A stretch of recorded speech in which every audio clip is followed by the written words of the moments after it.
श्रुति Johnson hospital में धीरे धीरे होश आया। उसने आंख खोलकर देखा तो उसके आसपास था पास सिर्फ सफेद दीवार ही दिखाई देती थी। उसने कमरे को देखा तो पूरी तरह से खाली था। श्रुति के अलावा कोई भी नहीं था। ये देखकर श्रुति मुस्कुरा उठी। श्रुति का बदन अभी भी बहुत दर्द कर रहा था। उसका गला सूख रहा था। उसे पानी पीना चाहिए था, इसलिए उसने हिम्मत करके टेबल की तरफ हाथ बढ़ाया। क्या कर रहे हो? एक कड़क आवाज श्रुति को सुनाई दी। वो पूरी तरह सहम गई और रौनक पर खड़ा देखा। उसने टेबल पर कुछ सामान रखकर प्यार से पूछा, तुम्हें कुछ चाहिए श्रुति? भयभीत श्रुति की आवाज ही नहीं निकल रही थी। श्रुति ने बहुत धीरे स्वर में कहा, पानी पीना पहले। रौनक श्रुति को बेड पर बहुत धीरे से रखता है, फिर धीरे धीरे पानी पिलाता है।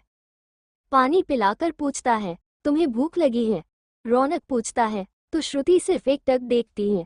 तभी श्रुति के पेट से आवाज निकलती है, जिसे सुनकर रौनक के होठों पर मुस्कुराहट आती है और उसके गाल शर्म से लाल हो जाते हैं। फिर रौनक थमस से दलिया निकालकर श्रुति को खिलाने लगता है। श्रुति 2 या 4 चम्मच खाने से इनकार कर देती है।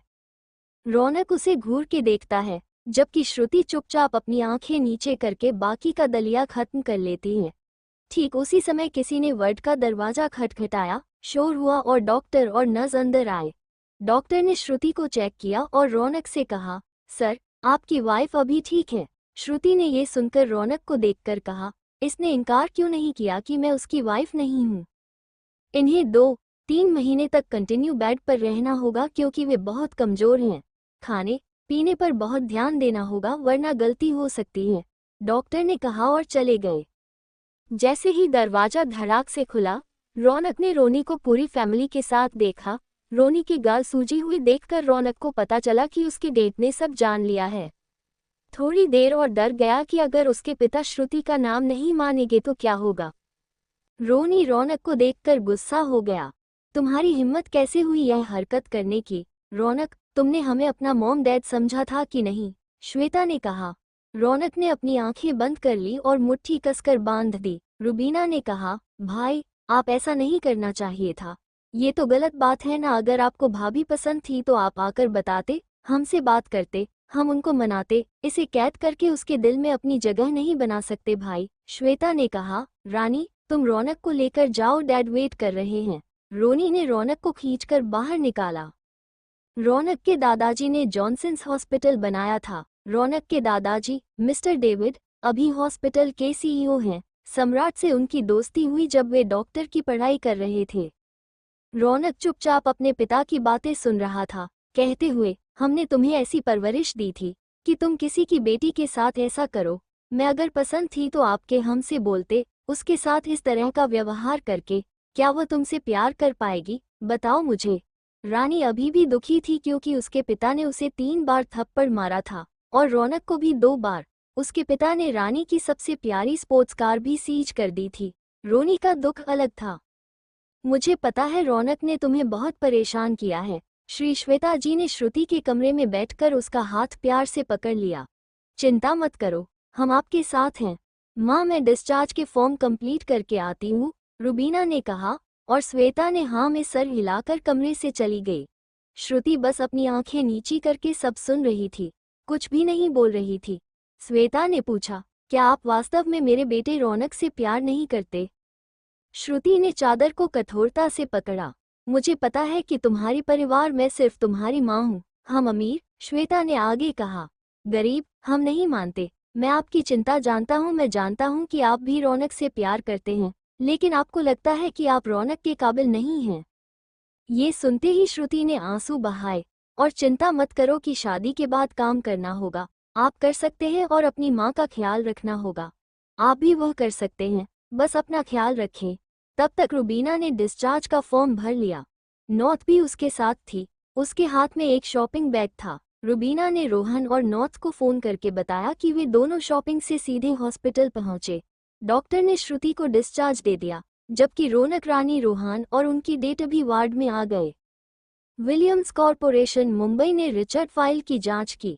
ठीक उसी समय एक इंटरकॉम बाजा कॉल को रिसीव करते हुए उसके असिस्टेंट ने कहा, गर्गी मैम आए हैं। रिचर्ड ने अंदर जाने की अनुमति दी। गागी ऑफिस में घुस गई। रिचर्ड को उसका मेकअप और इस तरह का कपड़ा बिल्कुल पसंद नहीं आ रहा था। आज गागी ने डार्क रेड लिपस्टिक और स्मोकी आईज के साथ एक रेड शर्ट पहना था, जो बहुत चार्मिंग लग रहा था। तुम मुझसे नाराज हो? गागी सीधे रिचर्ड के गोद में बैठकर कहती है।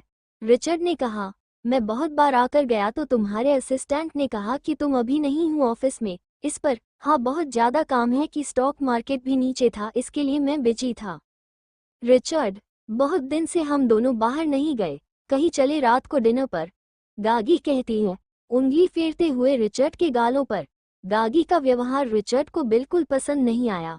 उसे अपनी गोद से खड़ा करके कहा, अभी मुझे बहुत काम है, हम भी नेक्स्ट टाइम घर जाएंगे। मुझे बहुत काम है, इसलिए तुम अभी अपने घर जाओ, बाद में मैं तुमसे मिलता हूँ। गंभीरता से स्माइल देकर गागी ऑफिस छोड़ती है। जब आप गाड़ी में बैठते हैं, वर्ष को जोर से गाड़ी में डाल देते हैं। मैंने इतने साल इंतजार किया मिसेज जॉनसन बनने के लिए, अब मैं किसी को भी अपने रास्ते में नहीं आने दूंगी। गागी कहती है। उसके चेहरे पर राखी लाल हो जाती है। किसी को भी नहीं। इतनी मुश्किल से मैंने उस 2 कौड़ी की रुबीना को अपने और रिचर्ड की जिंदगी से बाहर निकाला। मैं अब मिसेज जॉनसन बनके रहूं, उसने कहा और गाड़ी चालू कर दी। Audio by Asik V. Johnson villa में एक सुंदर बड़ा गार्डन है, जिसके बीच में एक संगमरमर की विला है। उसके पश्चिम में एक बड़ा तालाब है, जहां सुंदर मछलियों की बस्ती है, और उसके पश्चिम में सर्वेंट क्वार्टर है, जो इंटीरियर दुनिया के सर्वश्रेष्ठ आर्टेक से बना है। घर में विश्व की सर्वश्रेष्ठ कलाकारों की चित्रकला है। दुनिया का सर्वश्रेष्ठ सामग्री से बना सोफा देखने पर ऐसा लगता है कि यह राजा का महल है। मिसेज और मिस्टर विलियम्स चाय पी रहे थे। मिस्टर मिसेज विलियम ने टकटकी की आवाज सुनी और मिसेस विलियम्स ने मुड़कर देखा कि सामने गागी आ रही थी। मिशेल विलियम गागी को देखकर बहुत खुश हुई, तुरंत खड़ी होकर उसे स्वागत किया, फिर दोनों सोफा पर बैठ गए। मिस्टर विलियम से गागी ने पूछा, गुड आफ्टरनून अंकल, आप कैसे हो? मिस्टर विलियम ने कहा, मैं बहुत अच्छा हूँ। बेटा, तुम कैसे हो? मिशेल गागी को देखकर बहुत खुश हुई। उसकी आंखों में अलग ही चमक थी। मिस्टर विलियम्स को हमेशा लगता था कि उनकी पत्नी गागी उनकी बेटी केथी से अधिक ध्यान देती है, जिससे उनका रिश्ता अलग था। मिशेल ने गागी से पूछा, क्या तुम कुछ लोगी? नहीं आंटी, बस मैं कुछ नहीं लूंगी, बस आपसे कुछ बात करनी थी, इसके लिए मैं आई। गागी ने कहा। हाँ बेटा, बताओ कि क्या मुझसे बात करनी चाहिए। देखो बेटा, अभी तो रिचर्ड का एक्सीडेंट हुआ है, मुझे नहीं लगता कि अभी उससे ये सब बात करनी चाहिए। श्री विलियम्स ने कहा। आंटी, मुझे बोलने में अच्छा तो नहीं लगता। डैड पूछ रहे थे मेरे और रिचर्ड के रिलेशनशिप के बारे में। मिशेल ने श्री विलियम्स से कहा, तुम टेंशन मत लो बेटा, मैं रिचर्ड से बात करूंगी, हम इस पर कोई ना कोई हल निकाल लेंगे। ठीक है आंटी, मैं चाहती हूँ आज आप लोग मेरे साथ डिनर के लिए बाहर चलें, हम कहीं बाहर चलते हैं। गागी ने मुस्कुराते हुए कहा, अभी मेरी तबीयत ठीक नहीं लग रही है, आप दोनों जाओ, मैं घर पर खाना खाता हूँ। श्री विलियम्स ने कहा। ये कहकर वो पढ़ने के कमरे में चले गए। तुम यहाँ बैठो, मैं कमरे से मेरा हैंडपस लेकर आती हूँ, मिसेस विलियम्स ने कहा और अपने कमरे में चली गई। गागी ने वहां खड़े नौकर से कहा, तुम मेरे लिए ताज़ा रस लेकर आओ और अपने गंदे हाथों को 10 बार सैनिटाइज करो, और तुम्हारी यह गंदे हाथ क्लास को छूने नहीं चाहिए। जाओ जल्दी। वो अपनी घृणा को छुपाने के लिए श्री जॉनसन और रिचर्ड के सामने अच्छा व्यवहार करती है। नौकर ने हाँ में सर झुकाकर जी मैडम कहा और खाना बनाने चला गया। गागी इस घर के किसी भी कर्मचारी को बिल्कुल नहीं पसंद थी। वो सबसे बहुत रूडली बात करती थी और अपने से छोटे या बड़े लोगों की बिल्कुल इज्जत नहीं करती थी।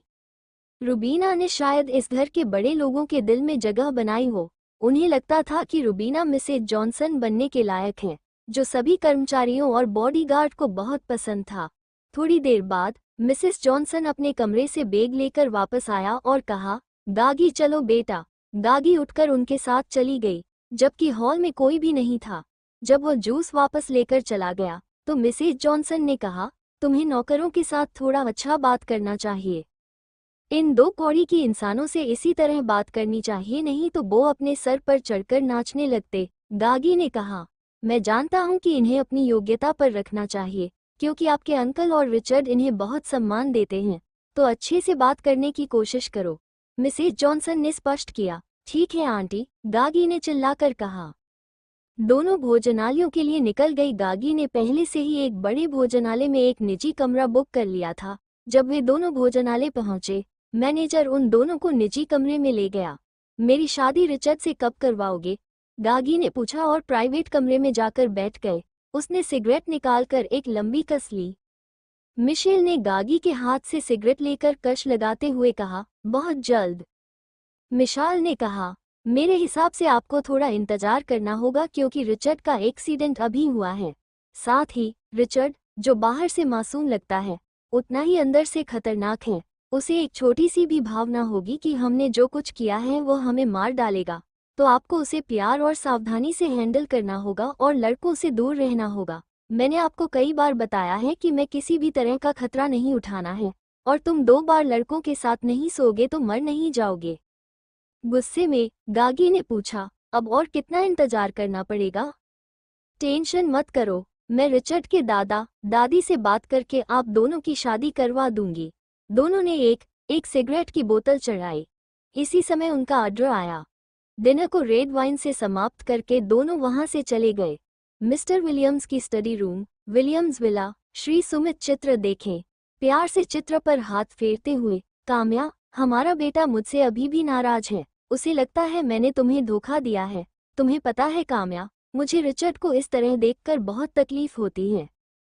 तुम्हें पता है कि मैं शादी नहीं करना चाहता था। रिचर्ड, जो उस रात मुझसे ऐसी गलती कर चुका था जिसकी वजह से मुझे शादी करनी पड़ी, अभी भी तुम्हें पागलों की तरह ढूंढता है।